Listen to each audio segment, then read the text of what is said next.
There's still an if here about how much AI is going to take over, and there's certainly a when. And it's definitely not clear that AI can reduce or make the time management efficient enough to account for this growing disparity. The other thing that people it's hard to predict the future, right? We don't know.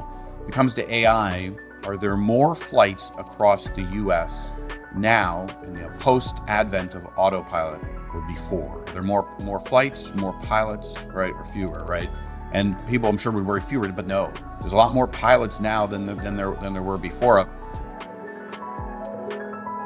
Welcome to Frame by Frame, Rethink Imaging, a podcast by Radiologists.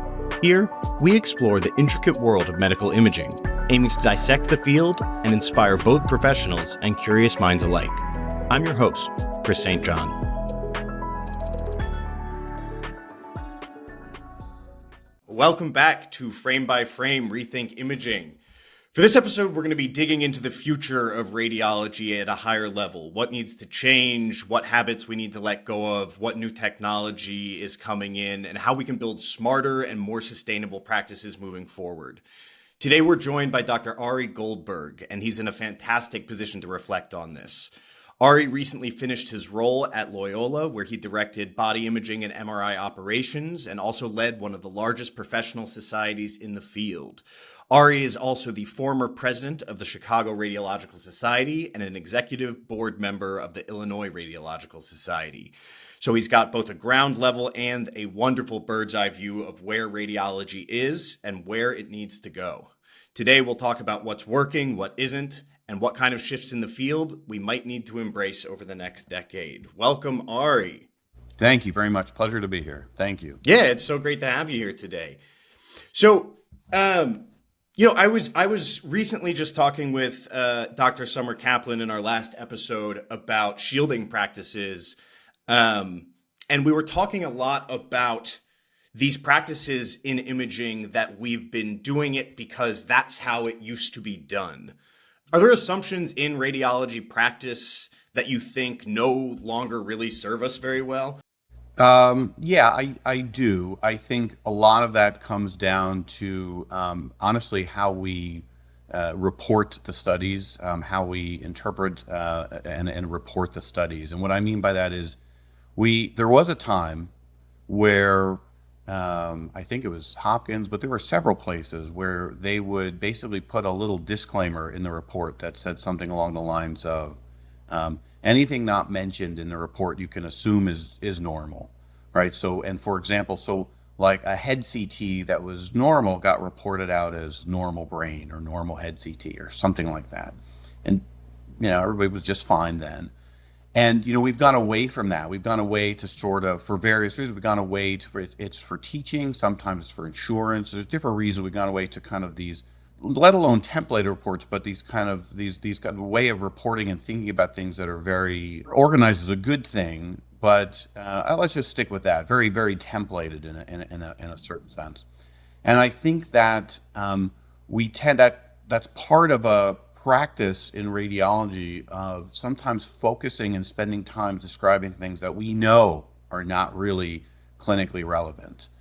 And I think that we're in this stage now, which doesn't really have a particular end in sight, where we do not have enough radiologists to read the amount of work that disparity is only going to increase. Now, somebody come along and say, there's all these things that are coming that's going to fix that. But in the meantime, we don't know, and we're stuck with that disparity. And so I think that is one thing that I notice across the board that everybody does, right? Everybody to varying degrees gets bogged down in things. We can call them incidental findings, we can call them normal structures, whatever you want to call it. That is really, it fulfills like a neuroses of sorts and maybe some kind of medical legal still a neuroses, honestly. And we all do that, and I think that's something we have to think about letting go as we move forward.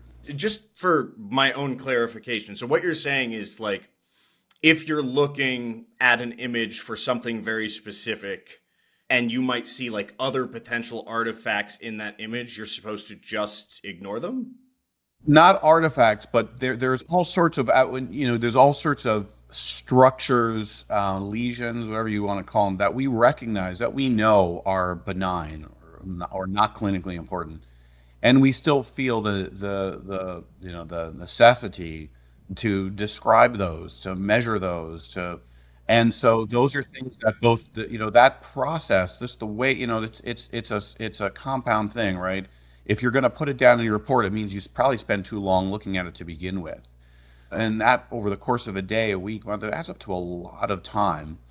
And I think that the education around how we interpret, and then our interpretation as whoever's as practicing radiologists, really is going to have to shift, because we're just not going to be able to. We're not going to be able to spend that amount of time, given the workload. So what would that shift look like in your mind then? Like what would be the practice? Well, I think the practice would return more towards kind of trusting ourselves to, not mention everything. Something that I look at for a split second, and in my mind I know that's benign, that's not important, right? I don't, maybe I don't report that, I don't measure it. Like a cyst on the kidney could be an example, because there's all sorts of, there's gazillions of examples, and that's the problem, right? They're in every organ system, in every kind of situation, inpatient, outpatient. So it would look like that. It would look like there would be a lot more reports that sort of said something along the lines of, this is normal, or this is what's wrong, and other things that are not described have nothing to do with what's wrong, and I've given you all the clinical information that you really need. There are ideas out there that have been toyed around with for years.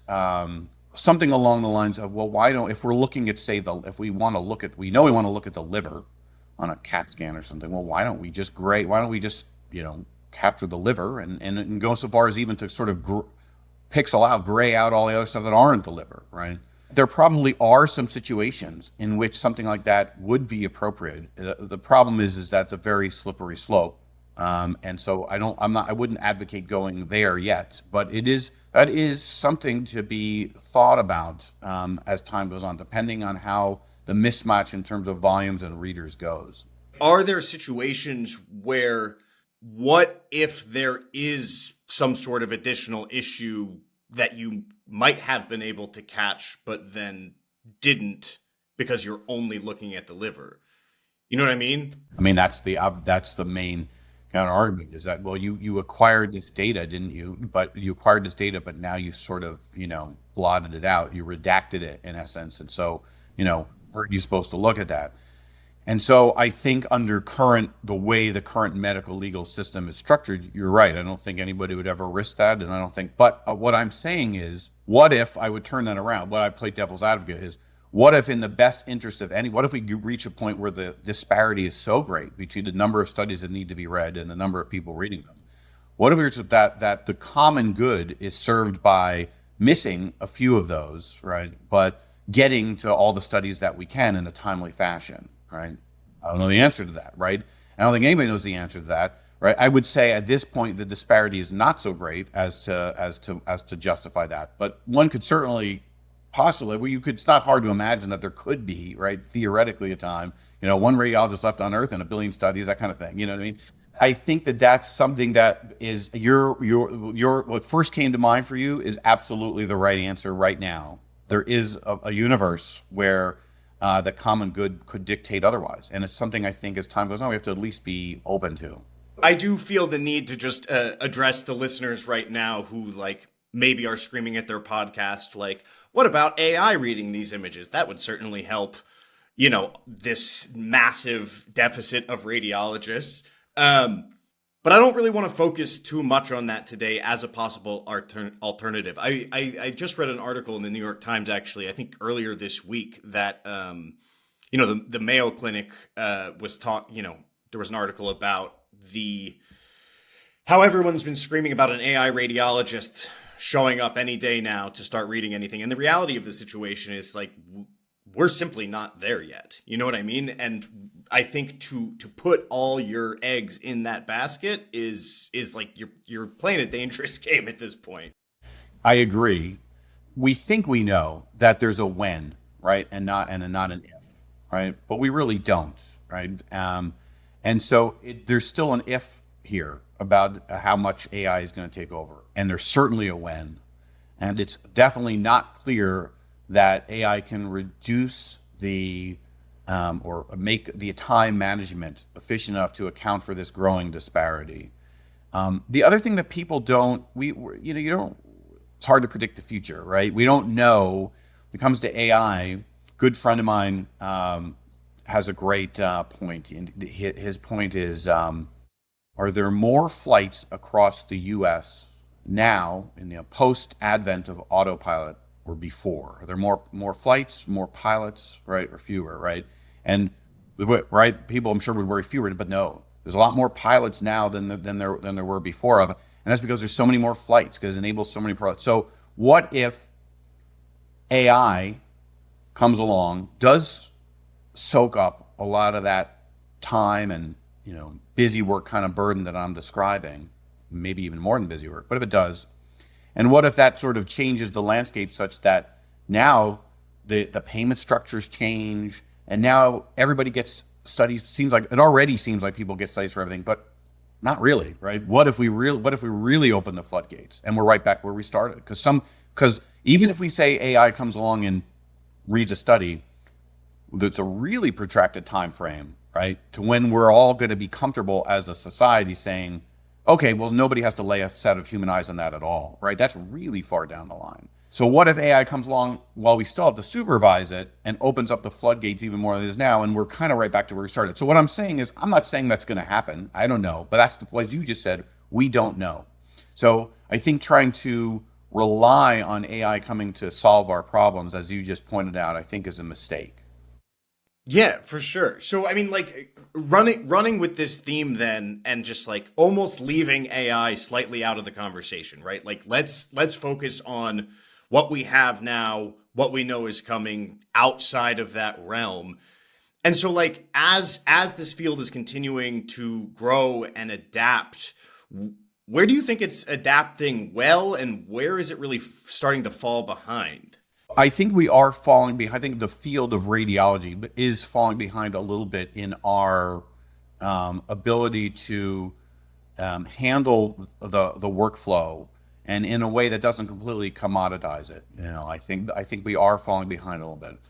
I think the other thing I would say is that I don't know. I'm going to say this is purely editorial. I don't have any proof. This is just a very much a gestalt, sort of an anecdotal take. I do worry that some really clever minds that could be coming up with the next MRI technique or the next, photon counting CT technique are instead chasing a kind of one-off AI application / solution. And there's like this famous cover, right, of maybe it's MIT Review or something, and was a Buzz Aldrin on the cover, and he says, he's got a kind of a very grim face, and he says, they promised me colonies on Mars. I got Facebook, and it's the idea that, there's all these really clever people that could solve real problems trying to make some app and get rich really quickly, an app that orders pizza, you know what I mean? That kind of thing. And so I do worry that without any data to support this, I'm not saying somebody can come along and show me data and say, oh, you're wrong. Okay. But just anecdotally, just seeing how much kind of hype there's been about AI and how much I do worry that the field is overall putting a few too many eggs in that one basket. Yeah, I mean, personally, I love an unsubstantiated claim. That's why we're here today, to record it and put it on the internet. No, then you need to have me back every week, because I'm really good at those. So. Hell yeah! So you did mention like new photon counting techniques, something about new MRI techniques, that kind of thing. Yeah. And so can we dig into that a little bit? Have you seen like a slowdown potentially on new techniques coming out, or where is your mind? I think the confounding factor on that, though, is with all these technologies is as they mature, there's fewer things to invent, So somebody could say, well, there really hasn't been sort of a very revolutionary idea in MRI in like a while now.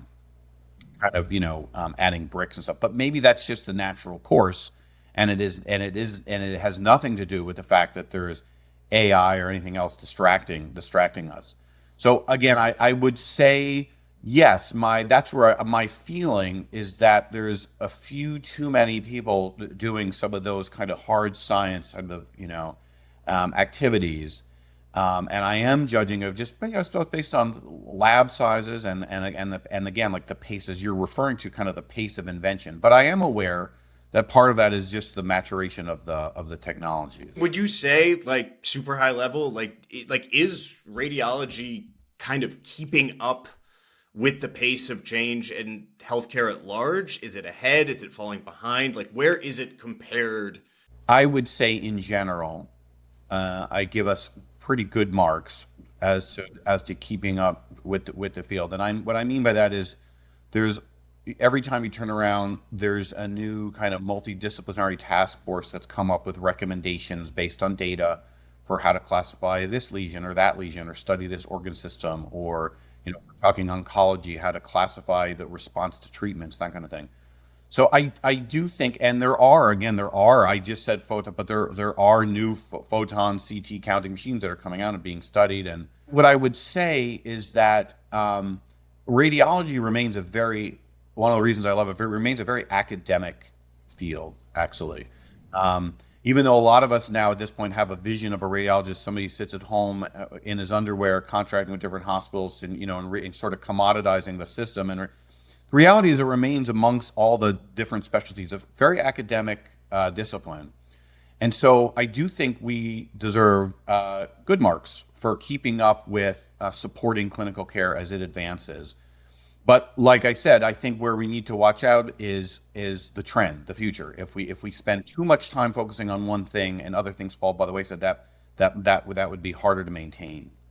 I mean, sitting around at home in your underwear sounds like a podcast host to me. Let's say a resident asked you, what should I be preparing for that we're not really talking about yet? What kind of answer would you give them? I would probably say, and one thing we haven't talked about is that this gap that we're talking about, that you mentioned, the when, right? If let's say we agree to say, okay, the AI is a when, not an if. Okay, fine. But that gap, what's that going to be filled in by? Is it going to be filled in by my idea of kind of, probably not actually, probably because the lawyers will probably have something to say about like my idea of kind of, maybe we can look at studies differently, reports. It's what I think ought to happen, doesn't mean it will. So I think one thing that's going to fill in that gap is radiology extenders, people who are trained as nurses, nurse practitioners, technologists, who then get trained to do kind of, I don't want to use the word simple, they're not simple, but focused things like reading x-rays or interpreting ultrasounds, doing fluoroscopy studies, that kind of thing. There's a great resistance in radiology in general to that, for obvious reasons. The idea that, that we're, again, just going to sort of give away what our specialty. But I think that argument is almost not even, it's coming. It doesn't even matter. Even if I tend to disagree with that train of thought, it doesn't really matter. It's going to happen because there is this need that's there. And so I would say to a resident, and I have said, that's going to be part of your practice in some way or another, whether it's now or in a few years of that, because that is going to be some sort of in other words, like a radiology extender is kind of going to do what AI does, right, in the near term before it actually does it in the long term. And then I would say something which is very practical, which is a very practical advice, which we don't tend to talk about in training, which is the nuts and bolts, the practicalities of how you practice what you're doing. Medicine's not very good at that, right? All the way up from medical school through these various residencies. We don't really get into how you conduct yourself in a practice to balance, right, providing great care, right, having a life, making money, that kind of thing. So what I would tell them is, you see, the resident, you see that there's a shortage of radiologists and a lot of studies and everybody's making a lot of money. But there's no magic money tree, right? It's not just because you pass the boards and become a radiologist, doesn't mean you still have to work very hard and very efficiently and read a lot of studies. And I think that's something that actually it seems like an obvious kind of, what do you mean? They're residents, they're used to it. But there's this idea that a lot of them have that, the market is so golden now, such a buyer's market, that Yes, but that buyer's market comes with an expectation that you're really ready to roll up your sleeves and get down to business. So those are the two things that I would probably harp most on outside of AI, as we're saying. Yeah, and so not to piss off any radiologists who might be listening, but I'm curious like about the pushback to the extenders, right? So there's effectively too many scans for the number of current radiologists in our country to be reading. We have a potential pathway to get extra eyes on those who will receive a level of training that should make their reading of those exams sufficient, right? Is the pushback like a pride?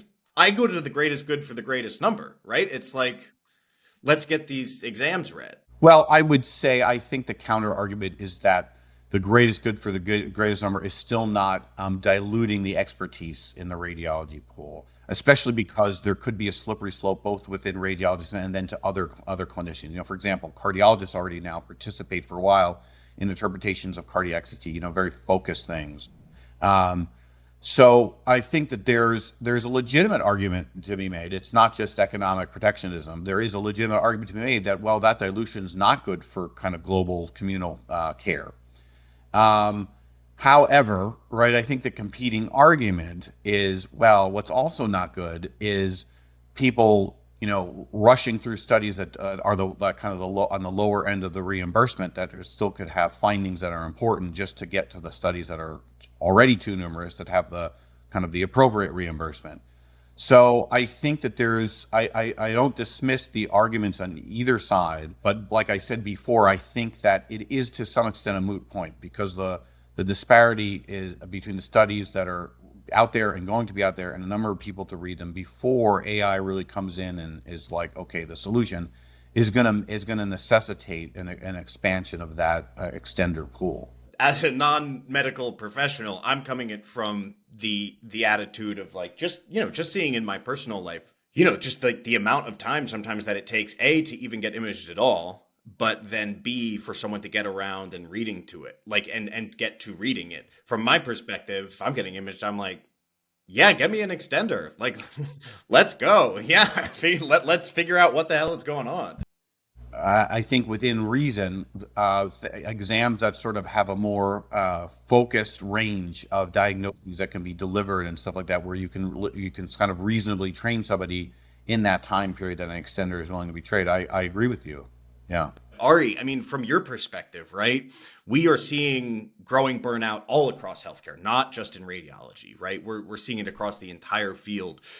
Are there like systemic changes that you would make to make radiology more sustainable for practitioners? And maybe that could even help push back on the need for extenders to some degree. There's nothing really that can be done.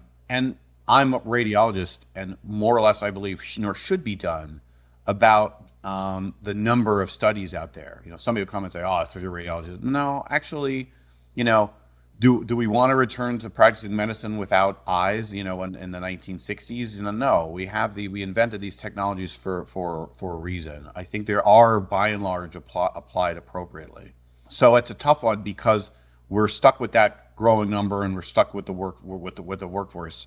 I think no matter what, the extenders, again, in the absence, we're kind of talking about like this time in the absence of AI coming and solving things, the extenders are going to be a part of it. What I would say is we would have better reimbursement, honestly, for these that would allow the radiologists to spend a little more time on certain studies and delegate to radiology centers certain other studies and find whatever different practices, different patient mixes might be some different balance, whatever that is. There was actually a senator, I think he has a background of physician, who actually recently, I think, put forth a bill trying to increase reimbursement. We'll see where that goes, right? It's kind of unlikely, right? It seems it's not really expected that reimbursements are all of a sudden going to rewind the clock and go back to go higher. But to answer your question, yes, those are structural changes that I would say, if the system as a whole, Medicare, the insurance, have really valued these in the kind of appropriate way, I think that it would be, and people had radiologists felt less rushed, then I think that would be an important step. And what always, of course, also goes back to all this. This comes up in all of these conversations, right, about physician burnout, or should come up in all these physicians, and it extends to radiologists too, which is, most people. I did a PhD with my MD, so I was paid for. I didn't come out of med school with debt, but that's not the case with most people. Most people have debt, and it drives their financial kind of attitude and their outlook for a long time. So if we as a society want to sort of help out and say, well, maybe medical school should be free like it is in other places, that drives it. So the answer to a question like that is very multifaceted, complex, and starts all the way at the beginning of med school, really.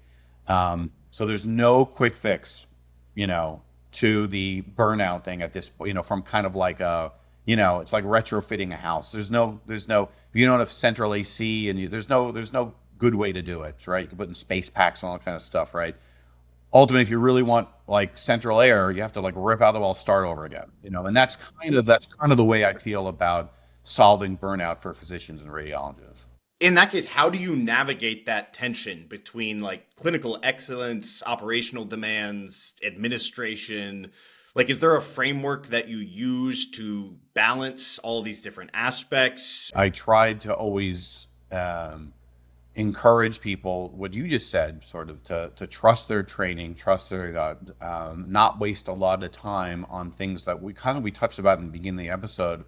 Waste a lot of times of things that they know are 999 times out of 1,000, or more, not relevant, just because they're feeling, neurotic. Make your day efficient and as stressful while maintaining the quality of your work.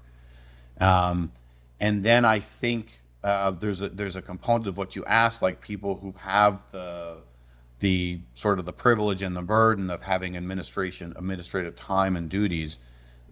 Well, those duties need to be in the service of, making the workflow more efficient, making the workflow more rewarding. So that what you asked is there's certainly no one size fits all to kind of balancing those more or less, say, three things that you mentioned. So no, but I would say we as radiologists, I think as physicians in general, tend to operate with a lot of neuroses. Some of it's very justified, and I think that to the best of our ability, we have to try to let that go in the course of our day-to-day work and be as efficient as possible. And one thing that is motivating, I think, and this is now specifically obviously to radiologists, is we like sharing cases, talking about technology. We like doing that. So one thing that I was not always successful in doing, but and honestly, this is something in retrospect I wish I had sort of carved out more time, because I think the benefits of it is to create safe times and spaces to sort of just go over cases amongst radiologists, and I think things like that add reward to what you're doing, these sort of, these acts as an incentive and kind of, recharges and makes you more efficient when you're kind of just churning through cases. Are there other like traits, habits, or as you put it, neuroses that you try and instill in the next generation of radiologists? Or are there skills that you find that aren't taught in training that you think are essential? I think most of them are taught in training. Most places are good. Most programs are good, and most teach all the necessary skills. I don't see really a glaring kind of other than what we kind of spoke about before. I think it's important to teach up and coming radiologists the practicalities, the burden, how the workflow is going to go. But in terms of how to read a study, I think the training is remains pretty strong.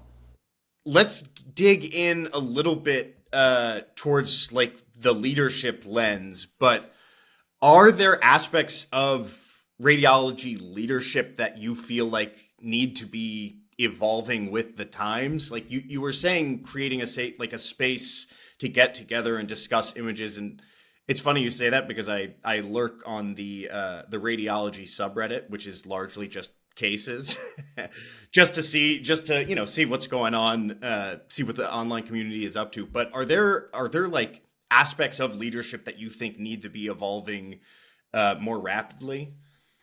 I would say that one particular area is, I think, like the remote work based on the commoditization, because there's a demand based on COVID. It's like that horse left the barn, right? There's always going to be a substantial place in radiology for remote work, and I think what I would like to see more radiology leadership accept is the idea that there's a subset. It could be even a substantial subset, and that doesn't matter if it's academic, private, whatever, of your radiologists that are going to be remote, and you're going to expect a little more efficiency out of them, right? Because they're not dealing with certain things other people are doing. And we have the technology, right? You and I are using it right now, right? We have the technology to teach a resident, all right, about what a finding and how to go through a CT scan without physically sitting next to that person. So I believe that is still something that's lagging and lacking, is an acceptance on the part of radiology to allow more than they do now remote. Right now, there is a lot of remote, but a lot of it is still sort of treated unequally, or it's sort of treated as it's like reserved for certain kind of graveyard shift or second shift or that kind of And I believe that the radiology leadership needs to be more open to finding a better balance between remote people, read a few more studies, teach a little differently, and people who are on site. And the reality is it's sort of a myth that given the opportunity, all radiologists, all people would just work from home. That's not true, right? There's lots and lots of people who appreciate a balance, and there's lots of people who want to go in the majority of the time because they don't like sitting in their house, whatever it is. And so I feel as though that is something that is behind where it should be in radiology leadership. Yeah. Yeah, it's almost like expecting the worst out of people, right? Yes, that's right. That's right. And I think you raise a very good point there. And I think when you do that, you cause a lot of ill will, right? Because most people, again, physicians, these are doctors who had to be pretty close to probably the top of their class, right? Got into residencies, trained did an intern year, did a 4 years of radiology residency. They're not slackers, right? They're not people who want to see their name show up in lawsuits and things like that. So that is a very good point when you kind of expect that people will take advantage, and that's what you really, honestly, that's what you set the stage for, right? Because I think the vast majority of the time we're talking about radiologists, they're not looking to game the system. Yes, some people might. So I think I've never met, and I met a lot of them, I've never met a radiologist who didn't agree to the principle that, well, if I'm working 4 days from home, I ought to be expected to read a few more studies because I'm not commuting, that kind of thing. I ought to be expected to do X, Y, and Z, a little extra. Never met one. Everybody's on board for those trade-offs. Yeah, I love the idea of somebody who's like, you know what I'm gonna do?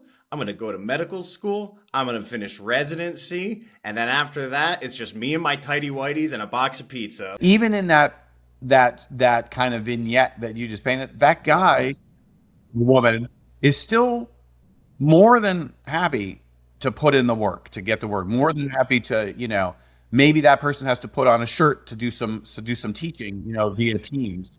But yeah, I think that's something that is really hurting a lot of practices and departments still, because they're not thinking creatively about how to mix in remote readers in a kind of more equal way. And I don't mean equal by number of studies, and I think that's hurting them. Well, yeah, I mean, it also makes sense to some degree too, like to flip to the other side of it. Like, things are so busy, you do have so much going on, and you have to create effectively a brand new structure, a brand new framework, a whole new system to really make all of that efficient, which, if those structures and systems aren't built out already, like, who has the time to build them in the first place? Let's take a big swing with a question. It might be too big, and we're wrapping up here. But let's talk like 10 years in the future, 2035. Like, in your mind, what is the ideal radiology practice looking like? And Is it operating vastly differently from practices today? Does it look kind of similar?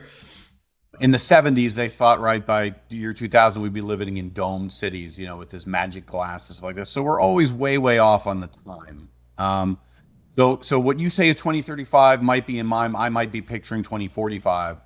It doesn't matter. I would say, I think what radiology practices will settle into is some mix of radiology extenders along with AI. And I think the farther into the future you go, there'll probably be a more AI, fewer extenders. And where the AI is very helpful in terms of the workflow, is very helpful in terms of we started the conversation with. AI is very helpful in terms of allowing you to just focus on the real upshot of whatever study you're reading and whatever recommendation you want to make. And I think that I anticipate that reimbursement won't have changed for the better, but that, again, radiology will have adapted with those above mentioned things to create a little better balance of, and a little less burnout. So I think that that's a reasonable thing to both hope for and expect, when that's sort of 10, 15 years down the line. Dr. Goldberg, thank you so much for joining us today. It's been such a pleasure to have you on Frame by Frame. Thank you very much for having me. Pleasure. Yeah, we hope to have you back sometime, and we will talk soon. Thank you. Awesome. Great. Will do. Thank you. Frame by Frame Rethink Imaging is brought to you by Radiologists. Here, you'll find engaging interviews with thought leaders, experts, and patients, sharing stories that showcase the transformative power of medical imaging. To discover how Radiologists is rethinking imaging in healthcare, visit radiologists.com. Be sure to subscribe to Frame by Frame Rethink Imaging on Apple Podcasts, Spotify, or wherever you listen. And from all of us here at Radiologists, thanks for tuning in.